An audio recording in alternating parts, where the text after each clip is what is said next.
Welcome. Thank you for joining us tonight. I'm Laurie-Marie Pisciotta, and I'm the Executive Director of the Mental Health Association of Rhode Island. Tonight is our third Integration for All Town Hall. This event is funded with support from the Rhode Island Foundation. Thank you, Rhode Island Foundation. Before we begin, just a few housekeeping items. This event will run from 5 o'clock to 6:30.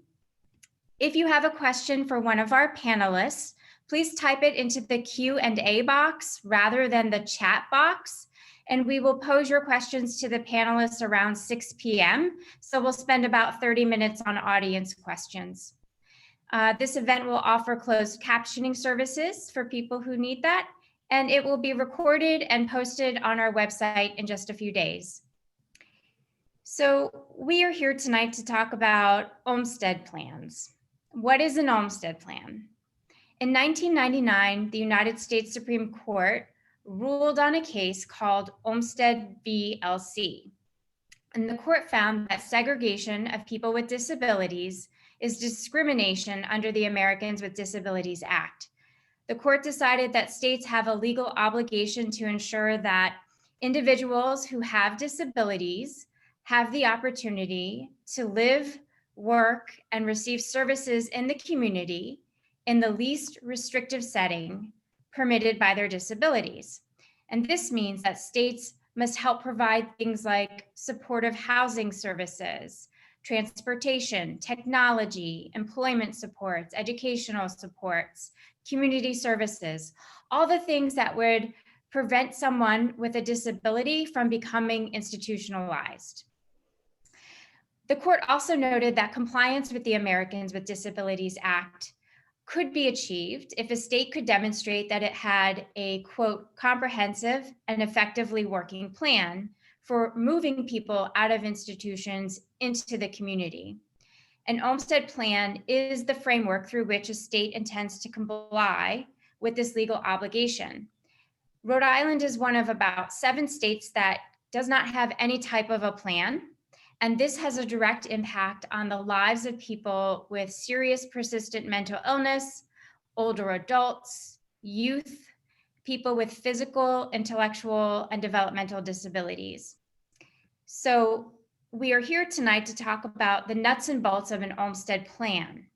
And even though sometimes these plans go by other names.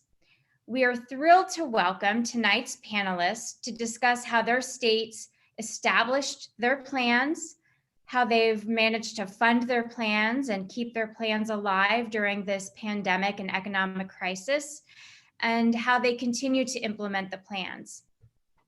So audience, please join me in giving a warm welcome to our first 2 panelists.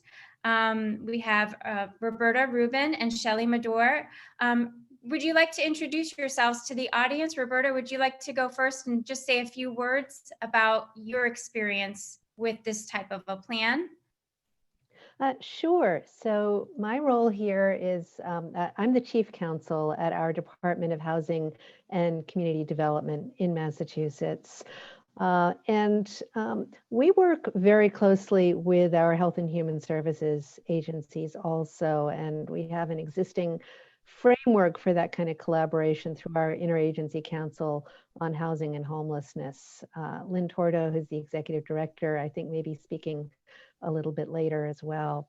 In Massachusetts, Olmstead planning started quite some time ago. Back in 2002, there was a group of consumer advocates who created a document called the People's Olmstead Plan, which became the starting point for discussions with consumers, advocates, elders, individuals with disabilities, providers, and state agency staff back in 2007. At that time, the plan really had focused on Olmstead-related initiatives within the Executive Office of Health and Human Services and identified goals and short-term action steps as the basis for an 18-month implementation plan. I wasn't involved at that point, but when I and others within both the housing agencies and the health and human service agencies reviewed that plan in 2018, we realized it was time to renew our Olmstead planning efforts. And aside from the updating needed due to the passage of time, we realized that the plan needed improvement in 2 key areas.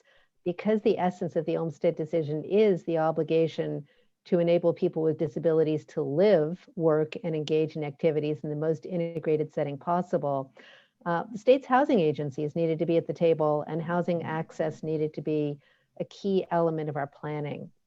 The other piece was that our existing plan was aspirational, but didn't contain a lot of concrete metrics or deliverables. Some very clear goals, but not a lot of metrics. And we wanted to put in place a plan that was ambitious but achievable, and that would create some really concrete benchmarks against which we could measure our progress.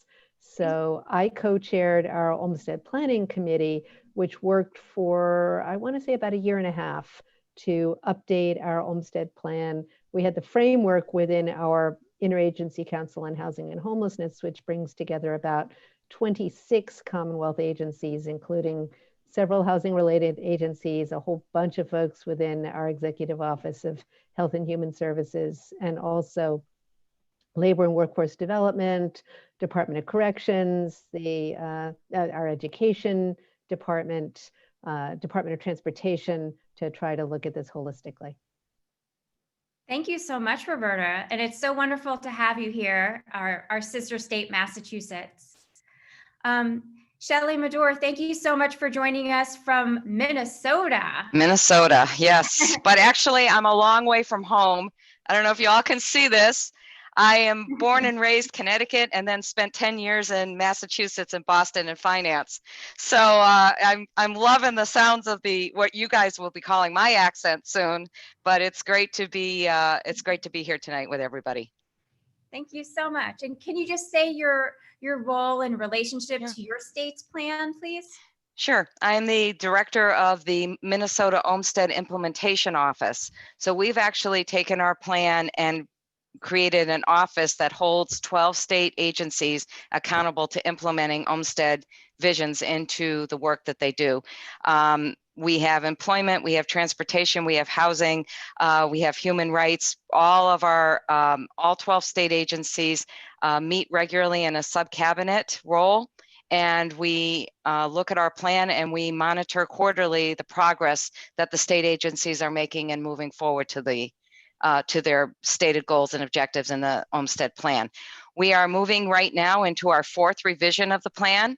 As goals are achieved, they're moved off of the plan and new goals are developed and implemented with a 3 to 5 year process. And the office itself we meet 6 times a year as a full sub-cabinet, so all of the agencies, and then we meet 4 times a year as an executive committee to be sure that we can address any issues about lack of progress and that sort of thing. The Olmstead plan for the state of Minnesota was developed in 2012. It was implemented in 2013. And in 2019, our current governor, Tim Walz, issued an executive order that extended the role of the Minnesota Olmstead Implementation Office to supervise and expand the Olmstead plan. So we're very happy with where we're at. We currently have 38 goals that we're monitoring, and we will be looking in the next March will be our next period where we'll go in and take a look at amending the plan, expanding it, or hopefully expanding it in ways that we can address even more issues where we have some inequities. And the Minnesota legislature right now and our governor, we are very laser focused on the issue of equity and making sure that people with disabilities are included as all other marginalized, if you will, communities. We're very, very focused on that right now. So it's sad that we've had these tragedies that have to bring us to this point, but in a way, it's an opportunity for us to really honestly put that laser vision into, are we doing everything that we can to assure that people with disabilities are given equity in the process, they're given equity in their communities, and more importantly, that we are developing a vision for Minnesotans that they are being fully included into all opportunities. So, yeah.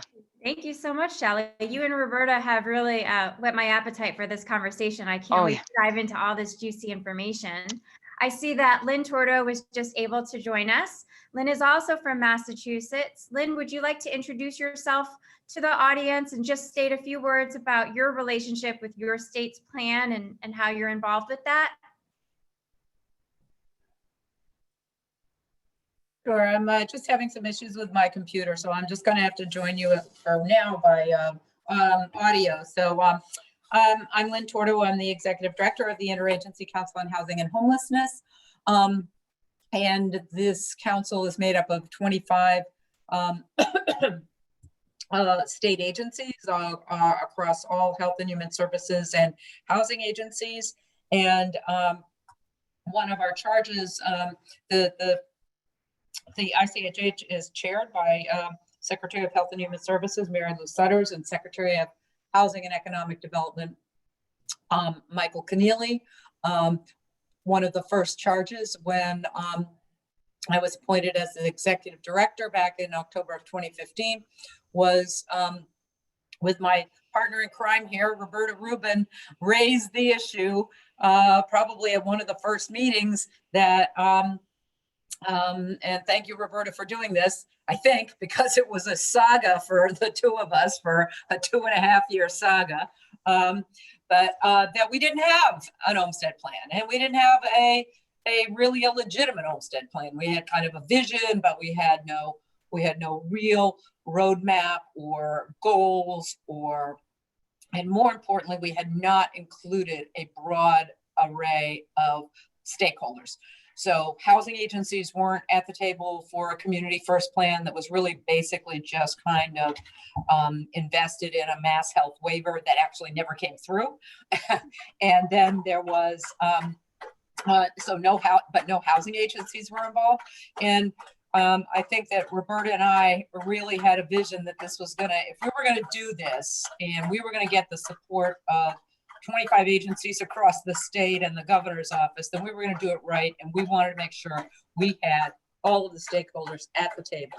So we had 4 housing agencies, 5 housing agencies, all of the health and human services agencies, Department of Corrections, Labor and Workforce Development, and Department of Transportation. So working with our consultants, who have done a lot of work in this regard, the Technical Assistance Collaborative. They've done a lot of work across the country with Olmstead planning. We developed what I think, and we've heard from them, so we kind of rely on them as our experts, probably one of the most comprehensive Olmstead plans that's currently in effect. And one of the things that the 2 secretaries made very clear to us, and the Undersecretary of Department of Housing and Community Development, who's a huge player in this, was that we really needed to have benchmarks, metrics, goals. And so we had short-term goals, medium-term goals, and long-term goals. And we have been obliged to report on those goals. Of course, we did. We reported on the year 1 goals. It was posted last, I think, November or December, Roberta, when we finalized our update to the plan with all of the, how far we had come.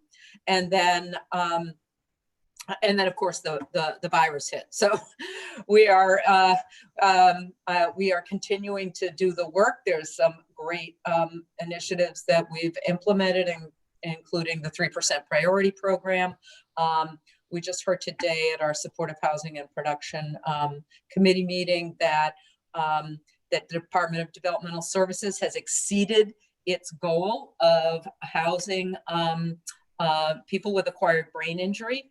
Even in the middle of a pandemic, we've managed to meet our goals related to the consent decree. So, and we are continuing to develop and support permanent supportive housing across the Commonwealth. We're engaged in discharge planning protocols, and right now we are in the thick of trying to make sure that all of our homeless neighbors, all of our homeless residents have a safe place to be during the pandemic and during this winter, which has been another, incredibly difficult and task. But DHCD and UHHS are really the lead partners in this work. So I I give enormous amount of credit and support and thanks to Roberta, who has really helped keep us on track with this planning effort. Thank you so much, Lynn. And Shelley and Roberta, I'm so impressed and inspired by the work that you're doing in your home states. And I hope that we can learn from you and follow in your footsteps. I want to start with just a very basic question. Could you just give us a really brief answer as to how did you get the plan in your state? I understand some states will have an Olmstead plan as a result of a lawsuit, or perhaps a legislative task force, or legislation, or a budget article, or an executive order from the governor's office. Can you tell us how you got your plan specifically, and what role did community groups play in helping you to get that plan? Shelley, would you like to start? Sure. Well, as I said, our plan was implemented in 2012, and actually it was created in 2012 and implemented in 2013. Unfortunately, ours was the result of a lawsuit. It was part of a settlement agreement in a lawsuit called the Jensen settlement. And when we set out to do this, I don't know if any of you know Dr. Colleen Wick, but she is a huge advocate. She actually started the Partners in Policymaking groups around the state, around the country. And Colleen was very, very engaged with not only the Olmstead decision, but how do we make the most out of this opportunity that we have with the Jensen settlement to bring about change. And took a lot of information from around the country, visited with several leaders, and setting it up in the way that we did, where it initially started out as part of the governor's cabinet.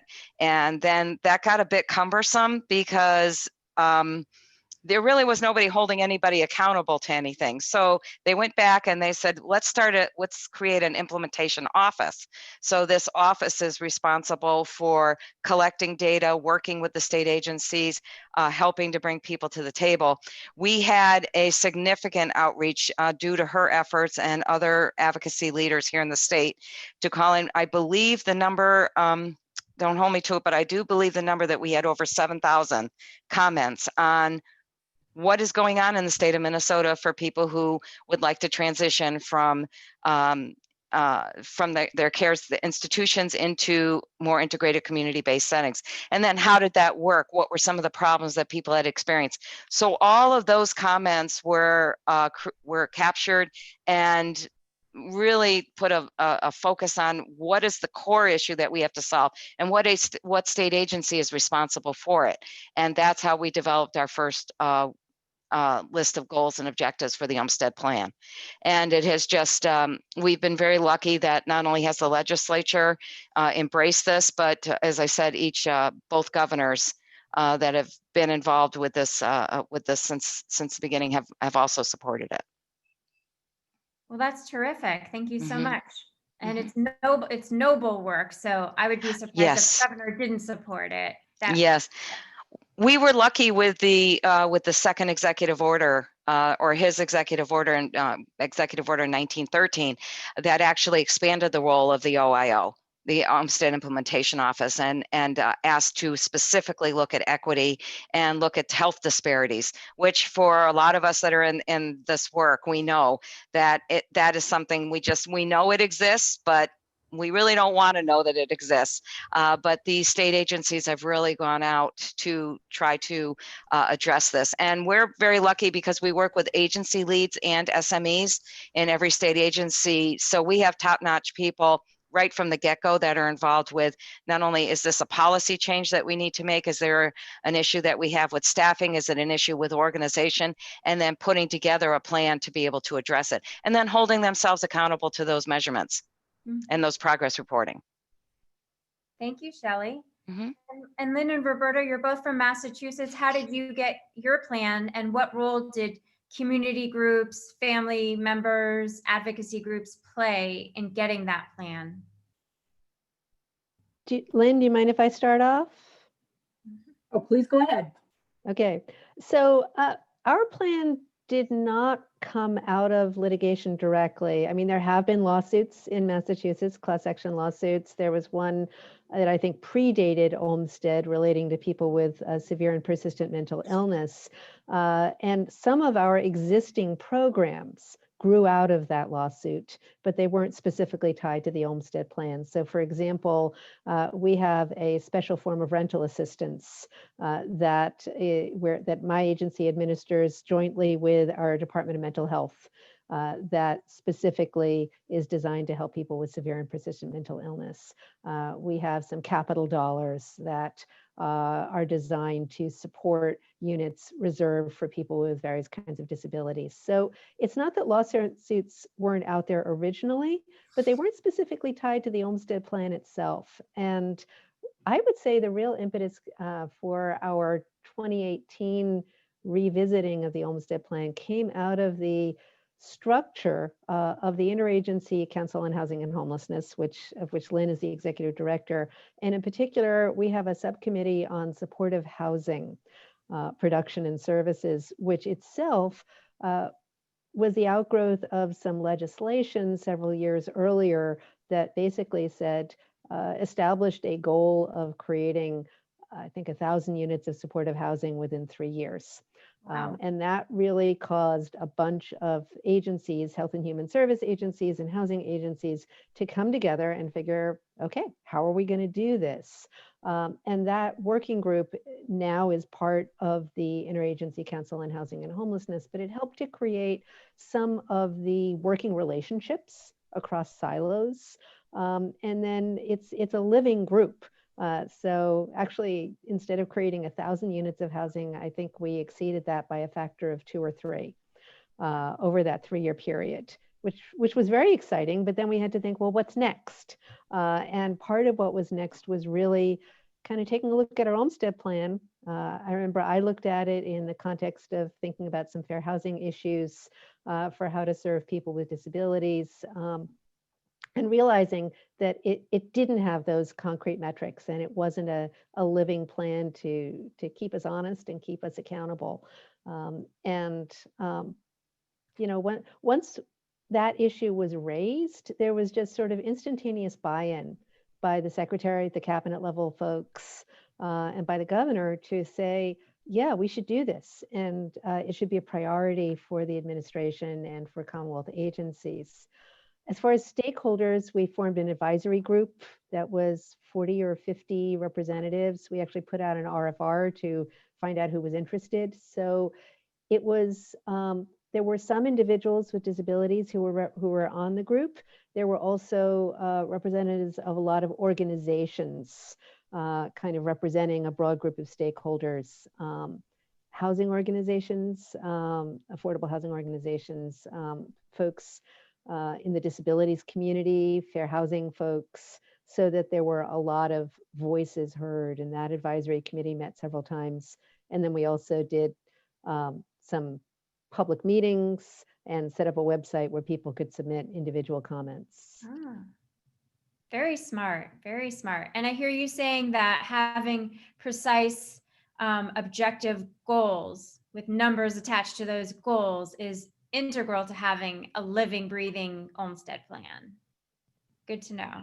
Yeah, and also kind of piggybacking on something Shelley said earlier, that you have to keep coming back to the goals. So we don't have an entire office devoted to this. So for us, it's a yearly look back. Our Olmstead Planning Committee and Advisory Committee morphed into an implementation committee to look at this on an annual basis. We're probably going to be a little bit behind this year just because of everything that we're trying to do related to COVID. But the goal is to try to revisit it every year. We have short-term goals sort of for the 1-year period, medium-term goals of 2 to 3 years, and longer-term goals looking beyond that. And so we need to keep revisiting what we've done. Were we able to achieve the shorter-term goals, and what do we need to do? Can we stretch? Can we do more? Thank you so much, Roberta. Lynn, do you have anything to add to that? No, I think Roberta summed it up really, really well. I think one of the things that I would add, which I think is really important is that we also included that we had a very clear focus on homelessness. That we took the position that this was not just about institutions, but that shelters were institutions, and people that were in facilities for a very long time were at risk of also going into the shelter institution. And so a lot of our goals were designed around homeless prevention. And I feel pretty strongly that was one of the strengths of our plan. And in fact, even right now with all the COVID issues that we're all experiencing, I don't care what state you're in now, we're all experiencing a resurgence. One of the things that we're working on right now, and that was part of the Olmstead plan, was better discharge planning. Discharge planning in individuals who are in the hospitals or in facilities should never be discharged to homelessness, should never be discharged to the streets. So we are working closely with DHCD, our shelter provider community and advocates, and we have created a set of protocols in draft form. This, of course, received 100% support from Secretary Sutters, who is heading up the command center for the COVID response, but also from the Undersecretary at DHCD and Secretary Keneally, as well as our Assistant Commissioner Dan Tsai at Mass Health. So we're looking at all different kinds of ways of enforcing a discharge planning strategy that is robust, that obliges facilities to do everything they can to maintain housing if somebody comes in who's housing unstable, and to work with housing providers and even with shelter providers to identify strategies to prevent individuals from being discharged to the streets or to shelters. And right now, our shelters are depopulating, and so we have even less room. So this is very timely. That's wonderful. That's just so inspirational. And I think we should all use the goal of closing down homeless shelters, or at least emptying them out significantly, as our guiding light. And prison as well, because that's another institution where people with serious persistent mental illness often have contact with the criminal justice system because there is a lack of supportive housing for them, and they end up on the streets, and then, you know, in and out of emergency room departments, hospital stays, homeless shelters, and then ultimately contact with the criminal justice system. So I would love that to be our guiding light as well here in Rhode Island. My next question for you is probably one of the most challenging parts of an Olmstead plan, and that is, how have you funded your plans? In Rhode Island, what we've been told from our leaders is that Olmstead plans are wonderful, but very expensive to fund, and we just don't have it. We have budget shortfalls, as I imagine many states do, especially right now. I just recently had an editorial published at the Providence Journal, which I will put in the chat box for anyone who wants to read it, but I basically gave the state about 20 different ideas as to how they could fund an Olmstead plan in Rhode Island. Some of them quite creative. This editorial was drafted in collaboration with other stakeholders, some of whom are attending this series tonight. But that has been the obstacle that's been a little bit insurmountable here in Rhode Island. So Shelley or Roberta and Lynn, could you just start by talking about how you managed to fund your plan? Where did you get those funding streams from? Well, I can speak to ours again because we were the result of a lawsuit. Our funding was dictated right from the very beginning that we would be funded. We have allocations from the state legislature, and then we also have Medicaid dollars that we're able to use that specifically address issues around homelessness, issues specifically about moving people from institutional care. So with that stability, and I'm very, very grateful and grateful, I guess is the word I'll use, because we all know what funding cuts look like. And it really does. It also provides provides us the opportunity for our state agencies to work on projects that they don't have to pull out of their own budget. So for example, you were just talking about moving people from prison. We actually have a series of work groups right now that we are looking at to address those issues. How can we implement those ideas into our next rework for the Olmstead plan, include these new goals and objectives.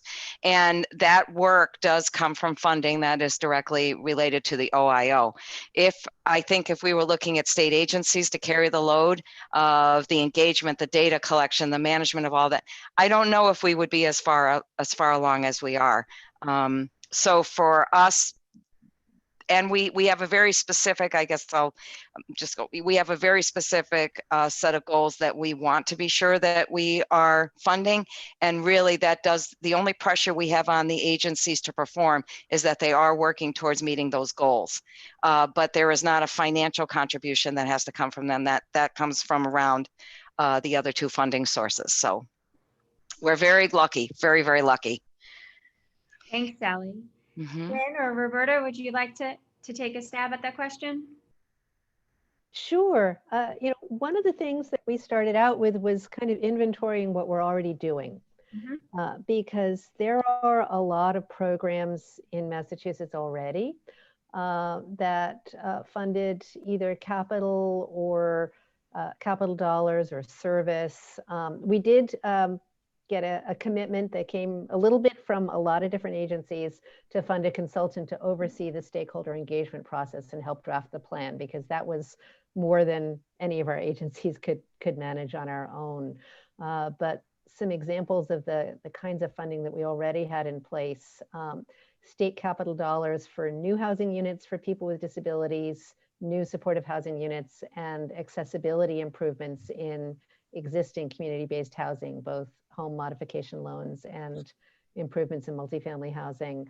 The specialized state-funded rental assistance programs I mentioned before, group homes that are operated both by our Department of Developmental Services and the Department of Mental Health, providing community-based residential settings for individuals who are not able to live independently without assistance. Support through funding provided under Medicaid waivers. This has been huge. Our Medicaid office has been really innovative to help people with disabilities to receive long-term services and supports to enable them to live in community-based settings. Our Department of Transportation embarked on a statewide mobility management initiative to help increase mobility for people with disabilities who lack transportation access. So we started out by thinking, what are we already doing? And then building from there, both from the ideas that emerged from the agencies themselves, and then taking into account stakeholder feedback. Not all of it was feasible for us, but really trying to build on the comments that we got. Thank you, Roberta. Lynn, did you have anything to add to that?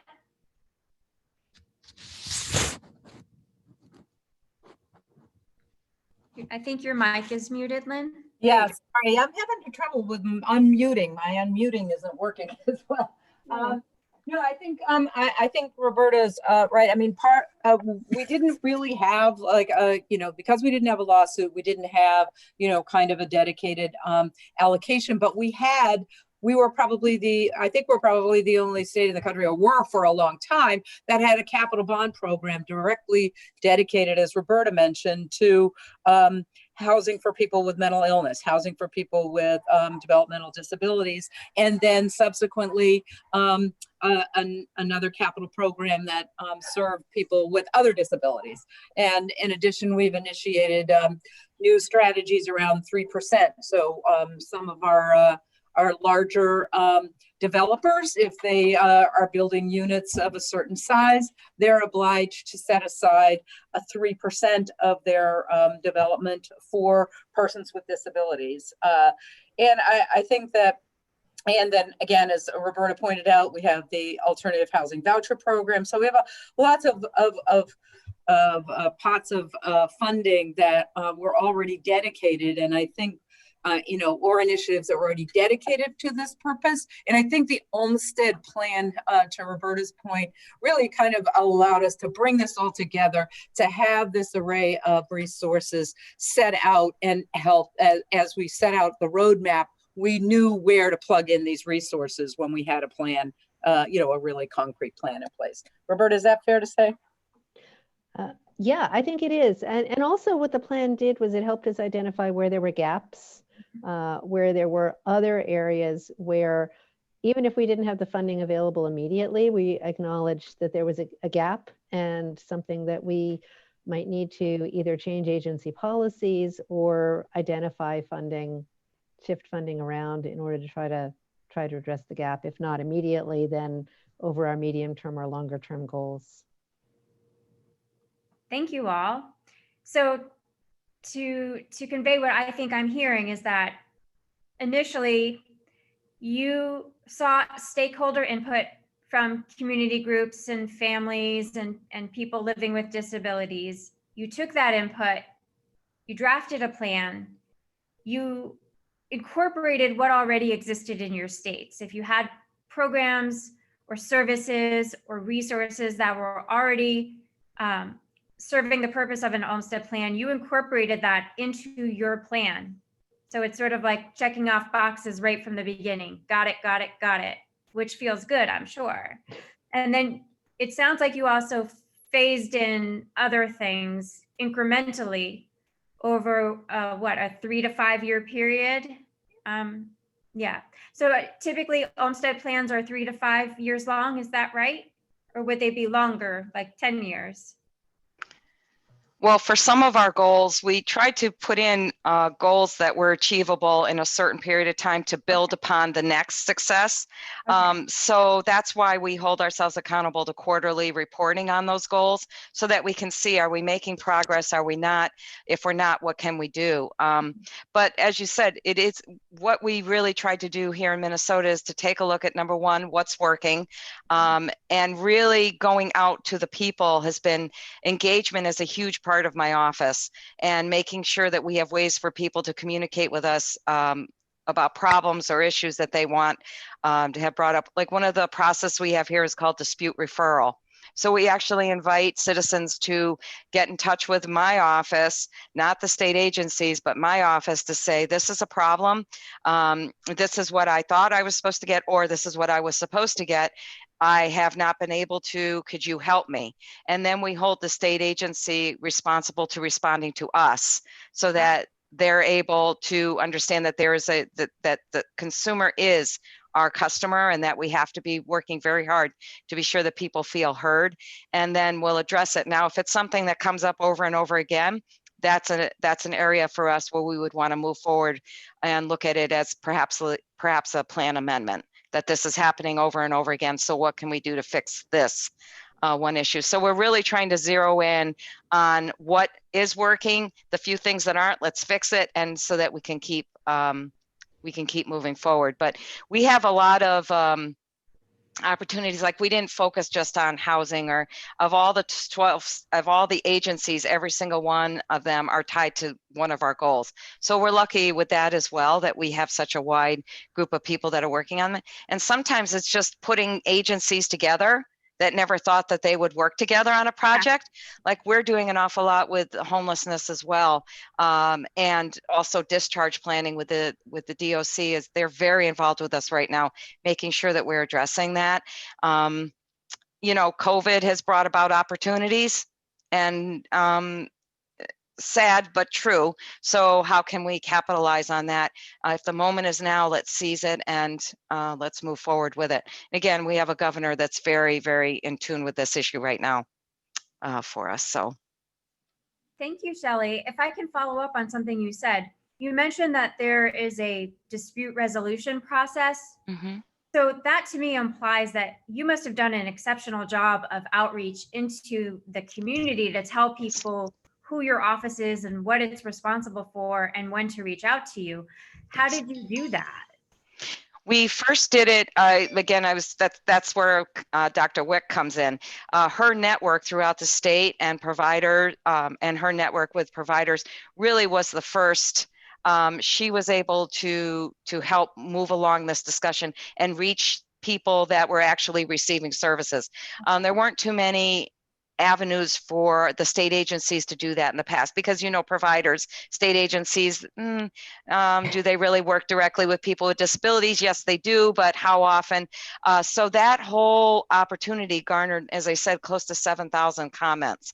And we wanted to be sure, moving forward, actually, my office is right in the process today of revamping our website to even make it more engaging and to encourage people to talk to us.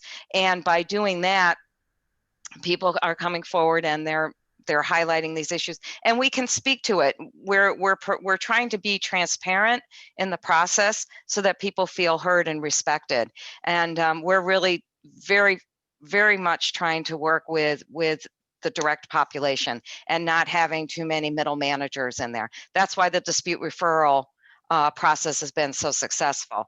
Now, we still have people that think that we are a support agency, and that's always a struggle, right? You know, you're trying to, but beyond that, people do feel like they do have an avenue to the state agencies, and that's been really a huge asset for us. Wonderful. Thank you so much. My next question is, how do you measure success with your plans? Lynn, would you like to tackle the question first? If your mic is working. I mean, I think one of the things that our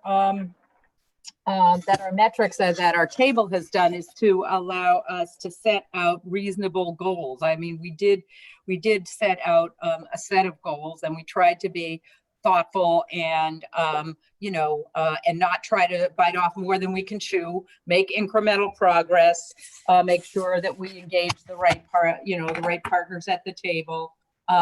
So I think success, and I think, Roberta, if I remember correctly, but this seems like 100 years ago, because when we posted our update, I have to go back and look at our website, but we met or exceeded virtually all of our goals. And so because we set parameters that were reasonable. We did not overpromise. We did not, and we also said, if we didn't meet them, that's not the end of the world. I think we kind of laid that groundwork with our advisory council as well, which is, look, we may or may not be able to meet all of these goals. That doesn't mean we're going to stop trying. That means that year one goal gets bumped into year 2 or 3, but we're going to keep at this, recognizing the vagaries of federal funding, the vagaries of state funding, and clearly there's a lot of that going on right now. So just, I think setting reasonable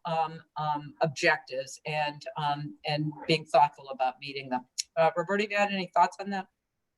Yeah, I mean, I think you said it well, and part of it was setting, I'd say, stretch objectives, but achievable objectives. That we certainly heard comments from some stakeholders who would like us to have done more, but we had to be conscious of what was within the realm of the possible.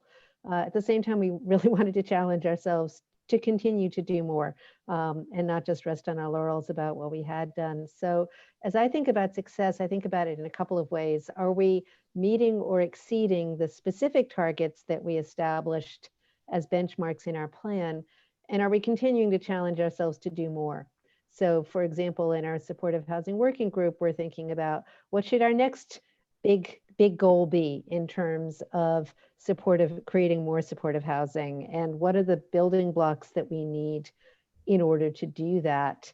And how do we have the conversation not only across silos, because I think we've done a lot to bring agencies together and forge those cross-silo relationships, but across systems where the funding streams, federal and state, don't always work well together. They're not aligned in terms of timing, even time horizon. When you're looking at housing, you're looking at a 15 to 30 year forward look, where you're looking at services. Having a service funding stream that lasts more than a year is a gift. So, thinking about even vocabulary across silos, where Services are something that our health and human service agencies really think of as being person-focused, whereas housing is place-focused. But service coordination, that's something that can be done on a place-based basis. So just continue to have those conversations and think about what more can we do, as well as are we meeting our specific benchmarks. Thanks, Roberta. Shelley, any thoughts from you on that question? No, actually, you guys have, you're exactly along the line that we are. We didn't want to create for the agencies this failure model, you know, and as you said, just being able to keep funding. If we can't show progress, we certainly aren't going to get funding for the next round of activities that we want to do. So we really want to work hard with the agencies to develop a goal that's reasonable. And with every improvement that we get, or every incremental success that we get, it builds upon the next. So we've had several of our goals transform into the next. Again, we're going into our fourth review of the plan right now. And so we actually have some goals that are doing great, and they're going to meet our expectations, and the new goals coming in. Some of them may be tough. We actually have an initiative right now that we're looking at data collection, specifically to what Roberta was just speaking to, the fact that things misalign. Every agency only collects enough data to do their federal reporting. They don't necessarily look back and say, is this helpful for me to work with the Department of Ed, let's say, with another agency. So, you know, we have a really strong desire to make sure that we're able to keep agencies feeling successful. So I guess that's exactly, I would concur with that we can't be on a failure path, because then we're never going to move forward. And then the you know, unfortunately, people with disabilities for so long have felt unheard, and those long-term commitments, we just can't keep doing this to people. And I guess that's the tone that the chair for our board sets, and then also the governor as well, that we just can't keep doing this to people. So I see employment in here too, like we're trying to address perpetual internship, right? Yeah. People, right? That's the worst way that people, that you get them into a job, and then we call it an internship, and then you know, they're back out for 6, 8, 12 months until they can find another internship. I mean, we can't expect people. So that's how we approach the goal, and then how do we get there is really the work of the agencies. So just to clarify, if you could just briefly tell me who actually manages the plan and is responsible for reviewing it, keeping it on track with your measurable goals and objectives, and then ultimately updating the plan. Mm-hmm. Well, we do have a compliance component that's part of the department. So we have engagement, we have compliance, and then we have coalition building. And those three groups work in conjunction with each other. So the compliance department actually collects the data from the state agencies for the quarterly reporting, and then the annual report on where they are on those goals. And then we have, but the implementation office is in charge of making sure that we're providing the community engagement opportunities so that they're meeting those goals to hear from the public. And as far as the third question was, who manages it, who oversees it, and then we have a sub-cabinet. Again, the 12 state agencies and 2 ombudsman officers sit on our sub-cabinet, and they meet 6 times a year to go over the plan goal, and 4 times a year we meet for quarterly report discussions. Wow, that's so impressive. That's wonderful. Thank you, Thanks. Shelley.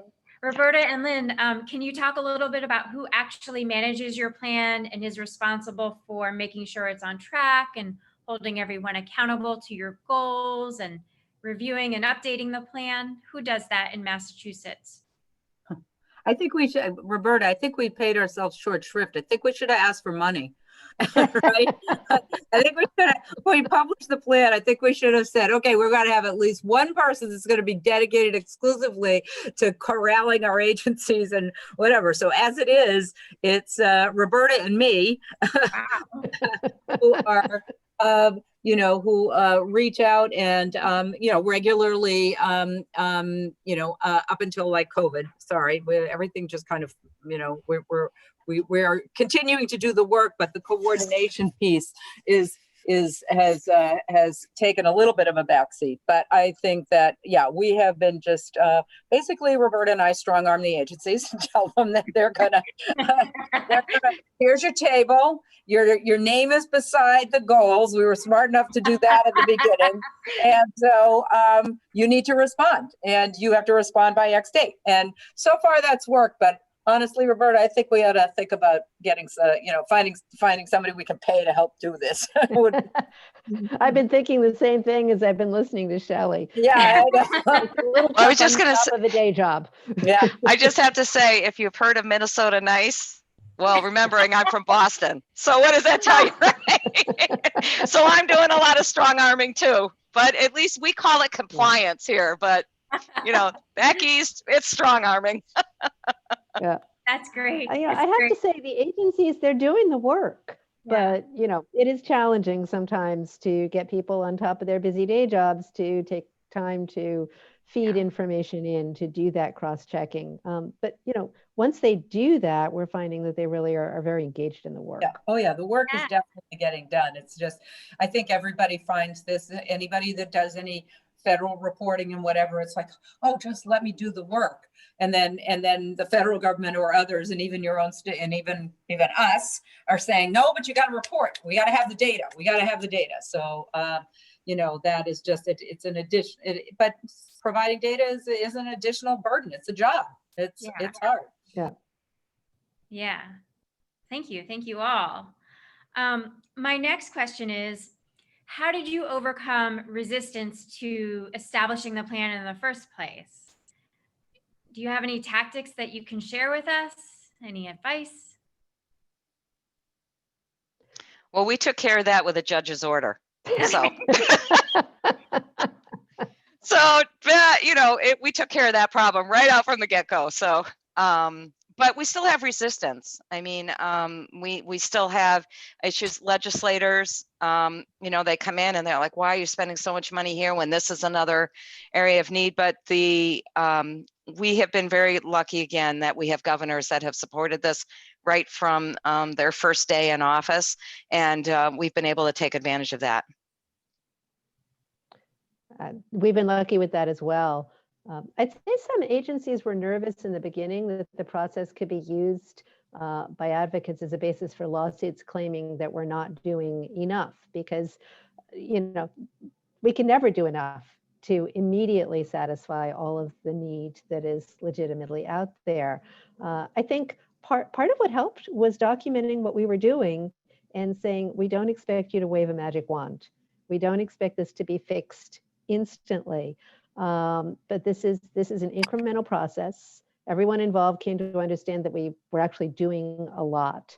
The planning effort gave us an opportunity to highlight the work that is ongoing and to see where there's room for continued growth. And I think as people engaged in that process, there was a lot of buy-in. Mm-hmm. And Roberta, I have to say, and I have to really, this is one of those places where, so our Interagency Council on Housing and Homelessness does not meet monthly. It meets quarterly, or when we have something to say. And as a result, and also it meets around the schedules of the two chairs and the undersecretary of DHCD. So when I organize the meeting, I am really, really grateful to say, and Roberta, that you can attest to this, that all the secretaries and all the commissioners show up. So they come to these meetings because they are only quarterly. We make sure that we have a very rich and robust agenda. And so they are there. And at the end of the day, I really have to give a shout out to Secretary Sutters and then Secretary Ash and Undersecretary Cornegay, and then their subsequent successors, that they were all in. And at the end of each meeting, the chairs would, really just kind of ratify the work that we were doing, ask us what is it you need to keep going, what kind of blessing or whatever do you need, and I really believe that all of the commissioners and executive directors and secretaries, et cetera, sitting in a room and hearing the chairs say, we're doing this, we're all in on this, we support this, I think went a long way to making sure that the commissioners were all in and all of the various agencies were all in. Yeah, and the one thing I do want to make sure to honor is that even though the name of the group is the Interagency Council on Housing and Homelessness, there are probably more human service agencies at the table than there are housing agencies. It's the Department of Mental Health, the Department of Developmental Services, the Commission for the Blind, the Commission for the Deaf and Hard of Hearing, the Mass Rehab Commission, which works with people who don't fall under the auspices of DMH and DDS, Mass Health, our state Medicaid organization, so many health and human service agencies at the table kind of recognizing that at the end of the day, it's not all about housing and it's not all about healthcare and it's not all about transportation. It's not all about employment. It's all of the above. Thank you. That's precisely right. So after you solicited input from stakeholders and the community, who actually wrote the plan? Roberta and Lynn, did you write Massachusetts plan yourselves, or? We had the services of the Technical Assistance Collaborative that actually wrote the plan. Okay. But I have to say, Roberta, correct me if I'm wrong, you and I went over every word, every line, every goal, every set of recommendations was vetted with all of the commissioners and the secretaries. So the draft plan did not go out until all of the agencies read it and bought into it, because otherwise it would be just a plan that would sit on the shelf and nobody would be embracing the goals and the outcomes. So Roberta, I don't know if you have any other thoughts on that. Just to add that even if you have a consultant write it, it's not just about reading it, it's about editing it and editing it and editing it. It's a huge amount of work. Don't underestimate how much time is involved. You can't just ask some third-party consultant to draft it and think that you're going to put a stamp on it. We must have rewritten that thing a dozen times at least. At least. And it sounds like you also collaborated with the different stakeholders and the different state departments and agencies and got their feedback on it. So then they felt heard, respected, and then they could buy into it. Mm-hmm. Yeah. And Shelley, what about you? Who actually wrote your plan? I know it came from the U.S. Department of Justice, but.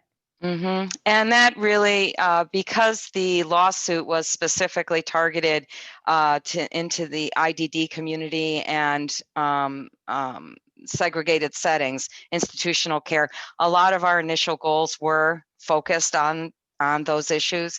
And I'm proud to say, I didn't know if I said in the beginning, but we've been removed from jurisdiction of the courts. So this is a big deal for us, and our governor and our legislator and our commissioners are still wholeheartedly engaged and involved in the plan.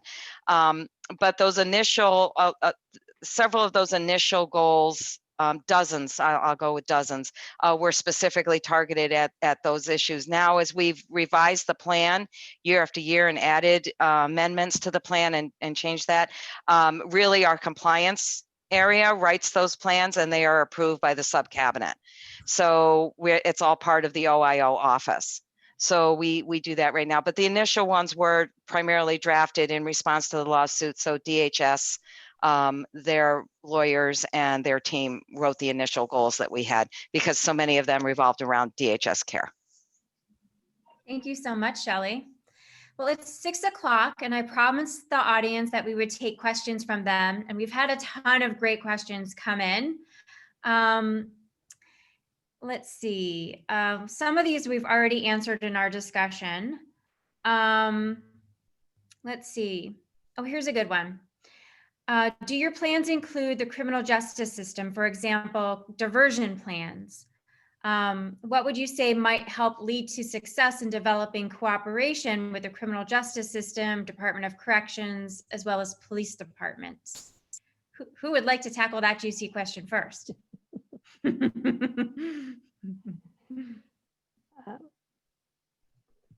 So yes, our plan does Yes. Go ahead, engage Roberta. with the Department of Correction. Yeah.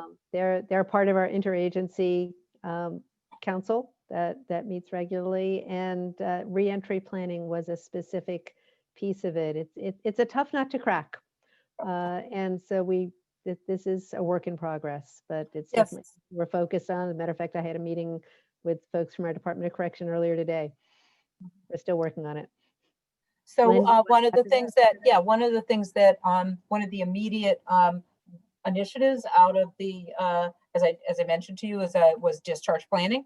And Department of Corrections was a part of the discharge planning subcommittee and was involved in developing the protocols. And right now during COVID, there's nothing like a pandemic to force people to have to actually do something. And actually kind of identify alternatives. And Department of Corrections, the Office of Probation has stepped up during this pandemic and secured step-down beds for people who are leaving the Department of Corrections system and the county correctional system in our network of sober homes across the state.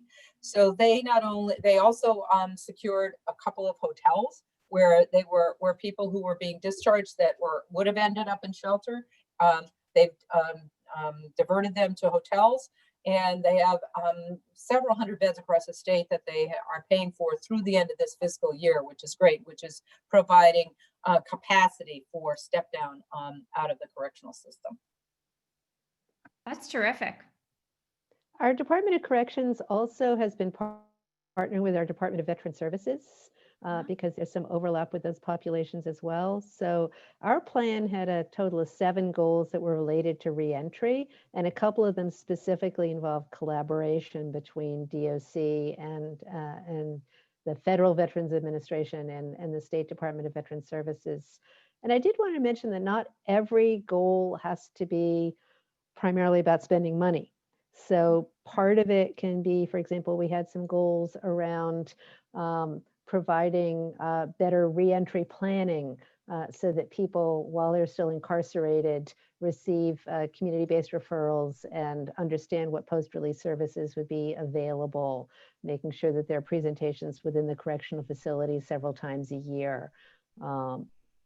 Decreasing refusals for medical and mental health appointments in the community to make sure that people are actually getting the health benefits that they need, and making sure they're enrolled in benefit programs. So they're incremental steps, but things to help address some of the root causes of people ending up unstably housed after release. For us here in Minnesota, we're actually building those goals right now. We have a work group that's specifically focused on developing that. So Roberta, I'm actually going to take a look at your plan and bring some of those back, because you may have been able to articulate a way to help the agency move ahead. They started this work right before COVID hit in the fall of 19, and as I said, COVID's changed everything. So a lot of that work has not moved as forward fast as DOC would like, but that is our next round of plan enhancements and amendments that we'd be looking at next year. So I'm going to actually take a look at yours and see what we can borrow. That's terrific. There should be Olmstead meetings across the country, maybe regional conferences where people can come together and share successes and learn from each other's best practices. I think that's a great idea. I know that, why am I blanking out on Kevin's name in Massachusetts? I'll think of it in a minute, but we're actually trying to do that. So Roberta and Lynn, if you want to, we have 6 of us right now that get together, North Carolina, North Dakota, Minnesota, I'm trying to remember, Massachusetts, there's a couple of groups out there. And so it might be a great idea. So if you want to spearhead that, Laurie, and then join us, that would be terrific. But I think it's incredibly important right now because, as we said, all 50 states are going to be required to have some sort of an Olmstead plan, and learning from each other. One of the biggest challenges we've had is trying to help families to understand that their family, that their loved ones with disabilities actually are capable of living on their own, having access to employment that's regular, being independent. and some of that education working with families, that's been tough. So we share a lot of those stories on how do we break through a lot of those barriers. But it's good work. It's good work. And then sometimes it's just, oh my gosh, can you believe COVID? So, Shelley, you mentioned something that's intriguing to me. You said that all 50 states will be required to have some kind of a plan. Can you say a little bit more about that, please? I know that is where we're going. As you know, with the Supreme Court decision, every state now is open to, oh my gosh, could we be sued? Could we find, and it's better for you to do it on the forefront than it is for you to do it the way we had to get there. Now, yes, I'm lucky that I have the OIO and that we're functioning that way, but we had 4 years of jurisdiction with a court. And expansion of the plan was thwarted because of that. You can't move forward when you're still revisiting the past over and over again. And then we had court monitors and that changed. So it was very chaotic for the first couple of years. Last year with the executive order expanding the role of the OIO and the sub-cabinet, that's made a huge difference for us. But we still were under an awful lot of supervision by the courts. Now that we're not, I expect everybody is ready for something new and really to get in there and do some good work. So I often think that there are probably very clear disadvantages to getting an Olmstead plan through a lawsuit. One of them is that when the U.S. Department of Justice steps into your state, the Department of Justice tells you what you need instead of your own community, your own group of stakeholders coming together to decide what we all need. Right. So it's advantageous for us to do this on our own. Also, litigation is expensive, and that's money that could be put toward housing or some other worthy goal for, of an Olmstead plan. That's absolutely right. And that's what we found. Once we had this next executive order that really dictated the work of the sub-cabinet and the OIO, we were able to say, okay, now we can look at other things, but we spent 4 years really just focused on goals that were the result. And they were good. They were good goals. But it didn't allow all the other state agencies to participate. Because if all of our efforts are just meeting court jurisdiction, the other state agencies, although they were there and they were part of the sub-cabinet, they didn't have that same engagement with the plan. And it also, we had a lot of, like NAMI, for example, they did not participate with us because they didn't see themselves in the plan, because most of the plan was about institutional care for the IDD community. So they saw themselves as separate from that. Well, we don't have to, like one of the biggest things we had to deal with right out the get-go was the use of restraints, which is what prompted the Jensen lawsuit.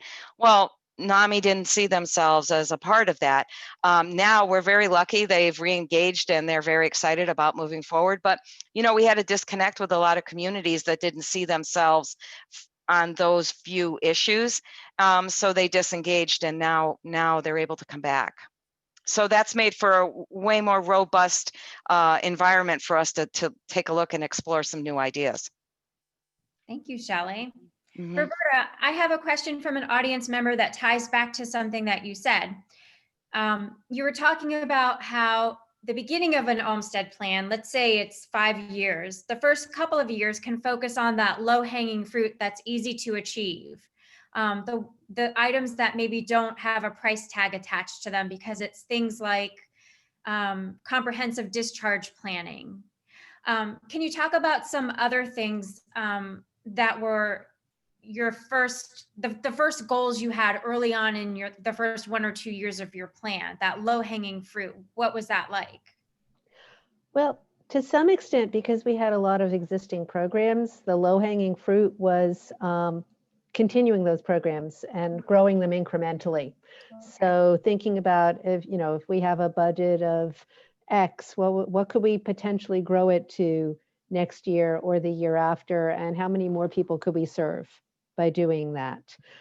So that was very incremental, but something that we could see over the horizon and say, okay, as we're getting into budget season, can we think about expanding certain programs in a very targeted way?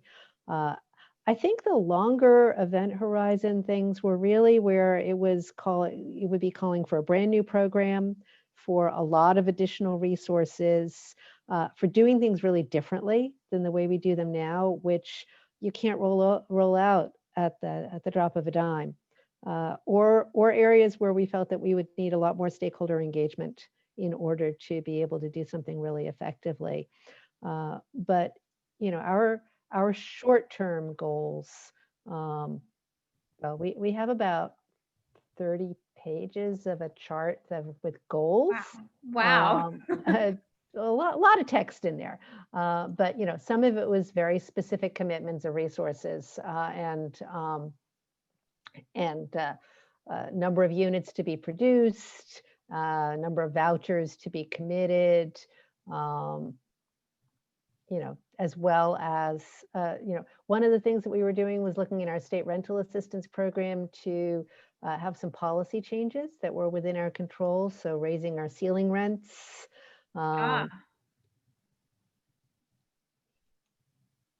looking at admissions preferences in the programs that we fund.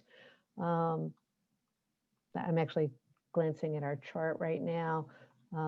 So those were some of the initial year pieces. And then when we're looking at the long-term outcome, there's a lot more things that say evaluate, consider, the pieces that we don't know yet exactly how we're going to put them in place, but we've acknowledged the need and identified a desire to try to put something in place to achieve it.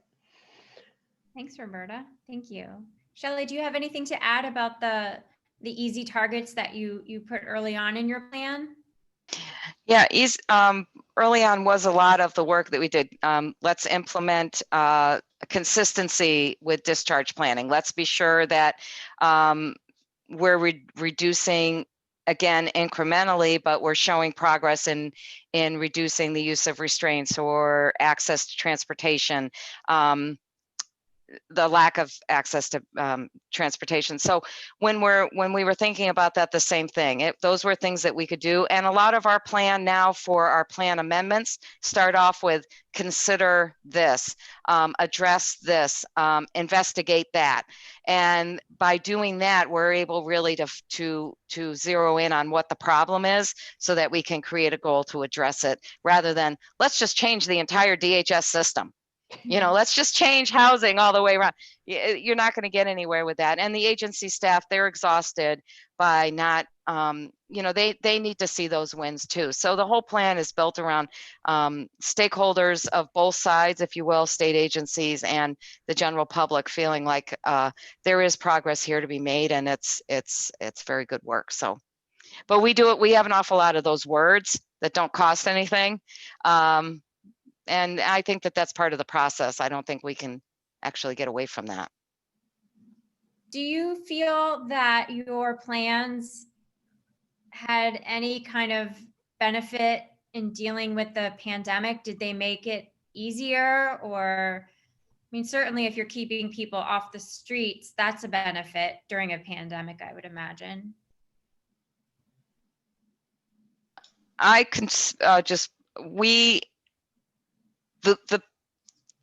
what we noticed right away when COVID hit was that we did have an agency that was able to go in and work with our emergency services, the SEOC it's called, and State Emergency Operations Center. And we did have a lot of things outlined of emergency preparedness. And so we had a lot of good things right from the get-go, but what we've discovered is that, we don't really have, one of the things we're going to be bringing up is a coordinated effort to talk to people with disabilities, to get to folks who, what my office are calling off the grid. So these are people who are not in formalized services. They're in at-home care. They're receiving Medicaid dollars, but they don't have a case manager. So how do you work with them to make sure that they're getting the information that they need?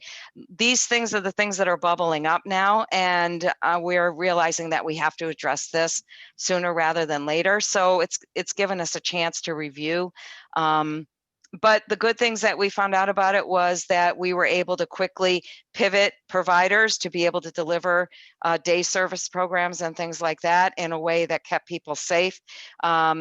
We had an awful lot, our long-term care, a lot of our ombudsmen worked together with the state agencies to make sure that people with disabilities were somewhere in the mix of dealing with the pandemic. But, you know, closing down transportation, I don't know how that was in Massachusetts, but for us here, closing down, that was a big toll on the community, because how do they get to doctors?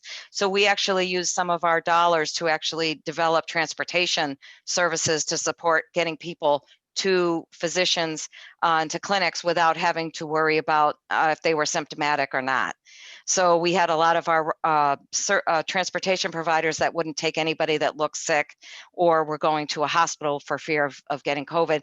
We actually developed transportation systems to address that immediately. So we have greater Minnesota, we have 80 counties that are outside of the metro area that created a regionalized transportation plan specifically to deal with populations of individuals who don't drive.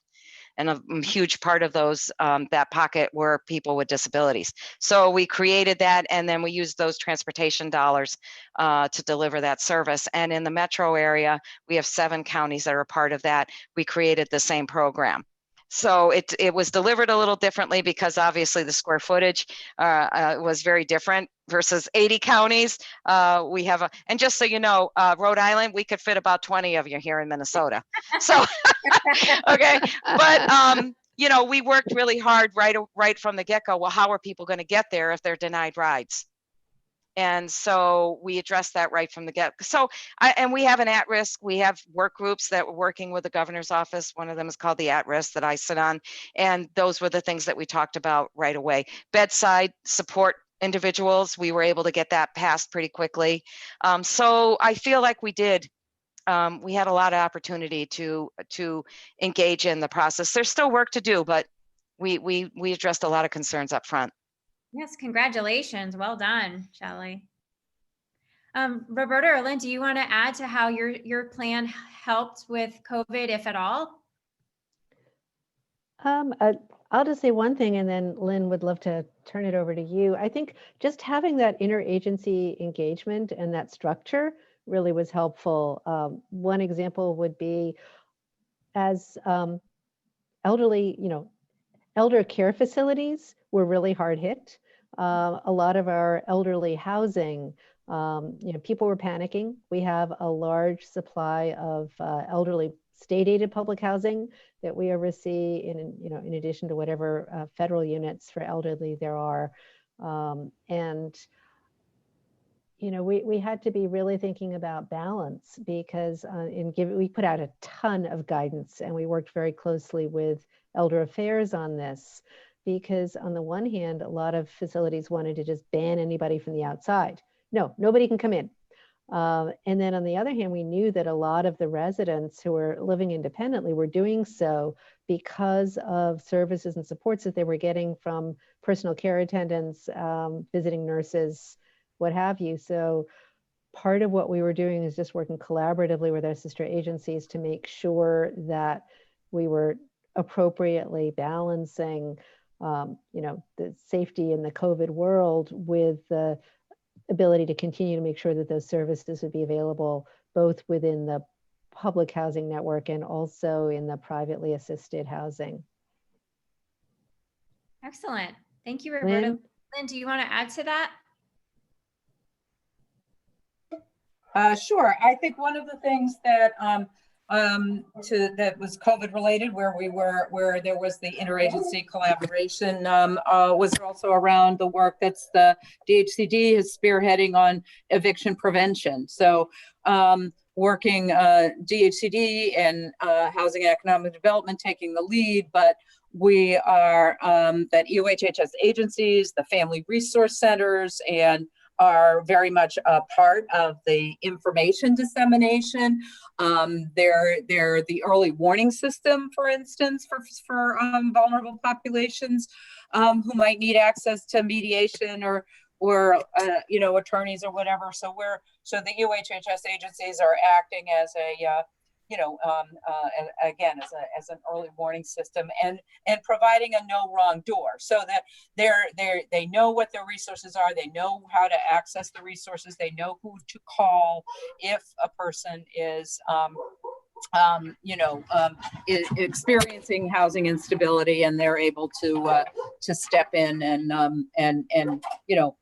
also, I mean, a lot of this around eviction is not just about it's not just about the housing, it's about services.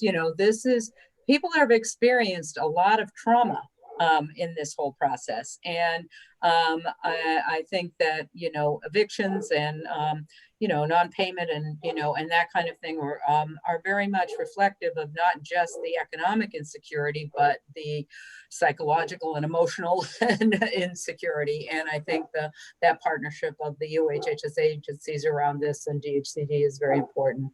And also just the basic things like coordination of testing.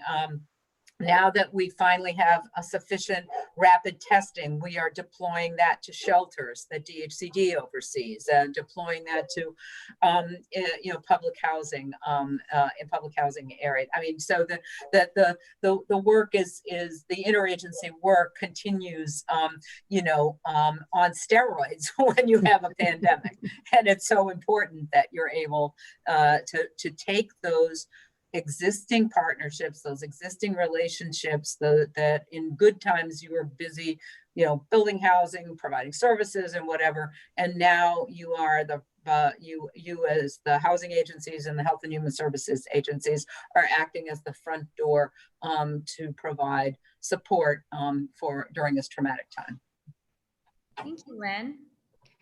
So our time is growing short, but I have one last question for each of you. If we could just do a lightning round, what advice or what lesson learned can you share with Rhode Island? Something that you learned along the way in getting your Olmstead plan passed or implemented. Roberta, do you want to go first? And then Shelley, and then Lynn? One thing. Doesn't have to be just one. So I guess one thing I would just really encourage people to do is to think holistically.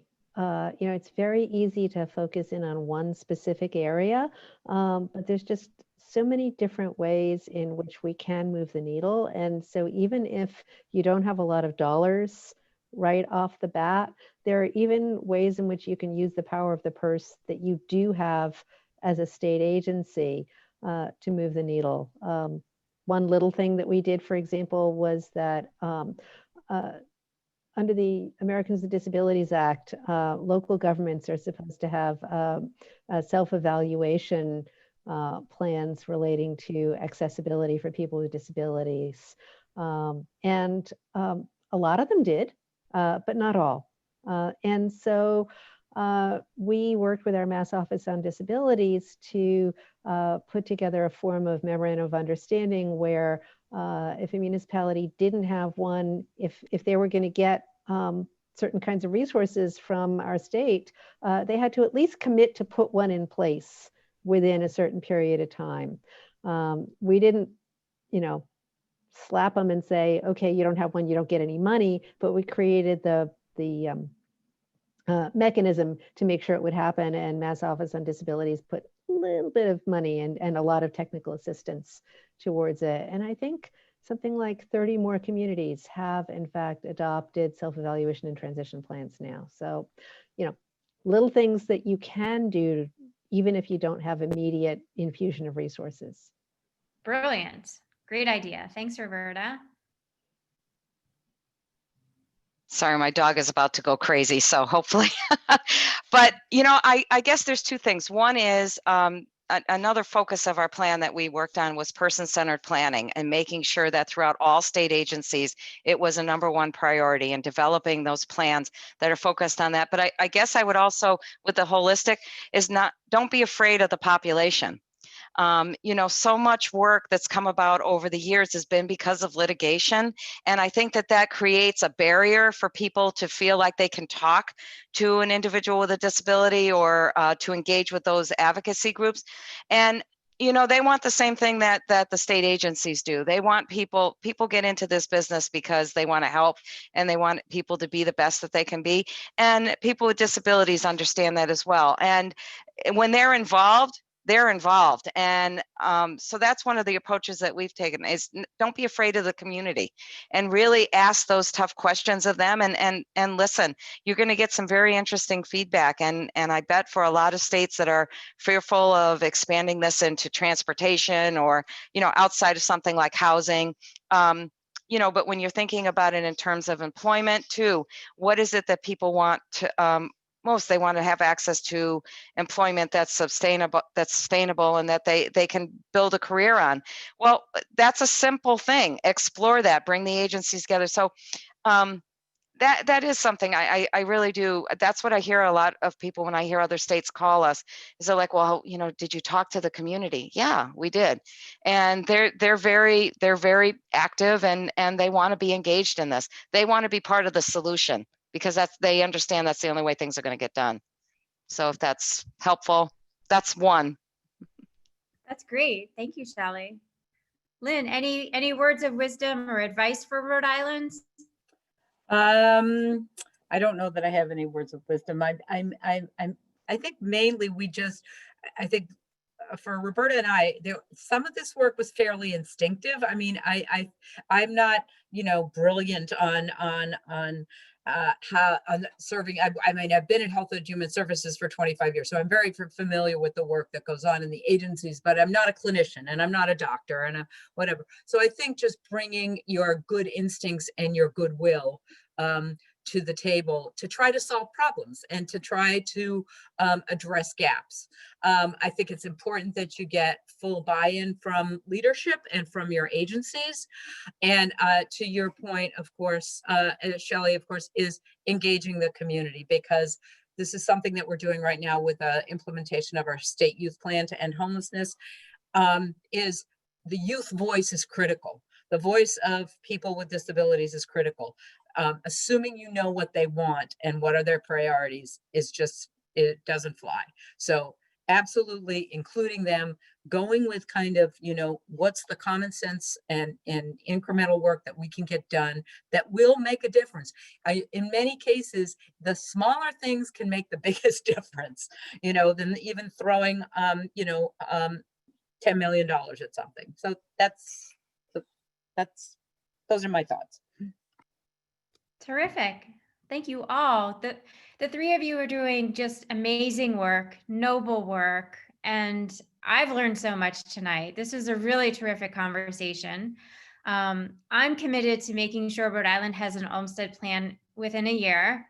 And when that happens, you can bet that I will organize regional or national meetings via Zoom or in person when we can see each other, to share best practices and learn from one another. The three of you have really inspired me and given us some great ideas. I am putting together a policy proposal for our governor, and so I will take some of your suggestions for sure. I thank you, Roberta and Shelley and Lynn, and especially those of you who are in different time zone, for joining us this evening. I'm just so grateful. And I also want to close by saying to our audience, please consider what you can do to help the hundreds of Rhode Islanders who have disabilities and are living on the streets or in prison or not able to work or study in a school, because we haven't planned the appropriate resources and services for them. You have more power than you think. You can contact your elected officials. You can write an op-ed in your local newspaper. You can volunteer at a local community-based organization that is helping these Rhode Islanders. There's so much we can do if we work together.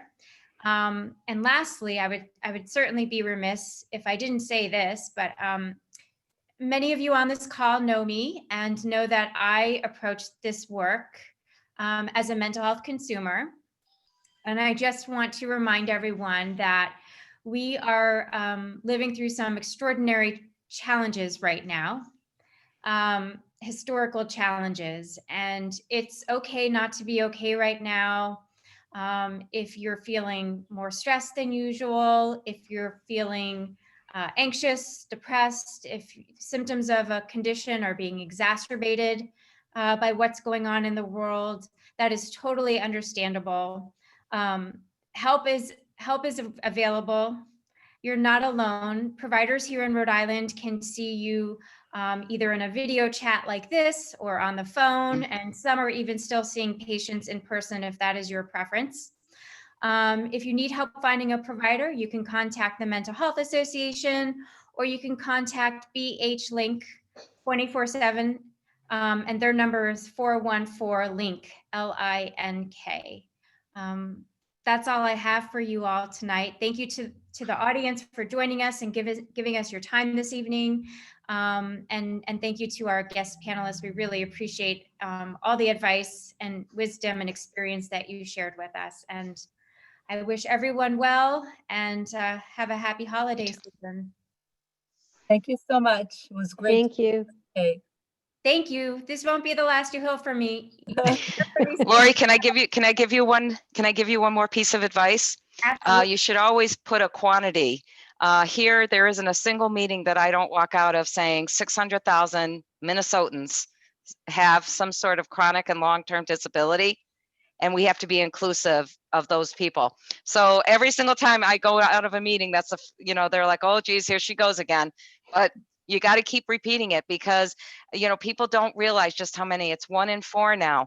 And those are the new statistics. 1 in 4 have some sort of chronic and long-term disability. So use your platforms to talk about those numbers. And I think that you'll see people turn their heads saying, I didn't know that. Yeah, So, that's great. Thank you, Shelley. yeah, Appreciate yeah. it. So anyway, thank you so much for inviting me. I really appreciate it. And it's good to hear all these accents here. I love it.